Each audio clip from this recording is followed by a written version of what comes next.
Magpapasko na pero may mga pasaway pa ring motorista na pumapasok sa EDSA busway sa kabila ng malaking multa. Ang mga yan hindi nakaligtas sa operasyon na isinagawa ng MMDA Strike Force. Ang sentro ng balita mula kay Karen Villanda.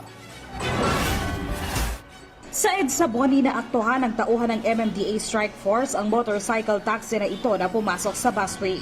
Pero sa kanyang paliwanag, hindi naman siya bumabad sa busway. Umovertake lang ako, lumano lang ako, sumaglit lang ako ng overtake, hindi naman bumabad. Medyo sumingit lang ng konti. Isa pang nakamotorsiklo ang nahuli sa bahagi ng EDSA Ortigas. Pero bukod sa pagdaan sa busway, expired ang lisensyang iniabot nito sa traffic enforcer. Pero meron po siya pinresent na lisensya po sa atin. But at the time of apprehension, invalid po ang lisensyang naibigay niya.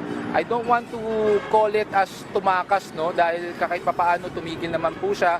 But still, ang aking mensahe sa ating mga motorista na kahit papaano who are trying to avoid or trying to escape, please huminto po tayo, magbigay po tayo ng konting respeto sa ating mga enforcers.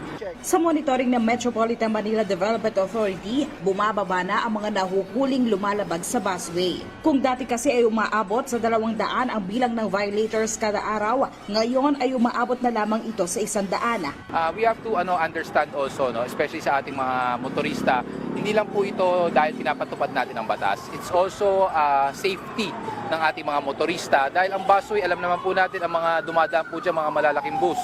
So pagsasabayan po natin itong mga to, napakadelikado po to. Bukod sa bus lane, puspusan pa rin ang operasyon ng Strike Force sa mga mabuhay lane dahil sa nalalapit na Kapaskuhan.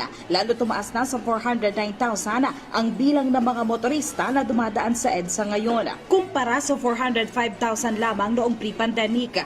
Gayunman, wala pa rin abiso ang MMDA kung aalisin na ba ang window hours sa number coding scheme ngayong nalalapit na ang Kapaskuhan. Karen Villanda para sa Bayan.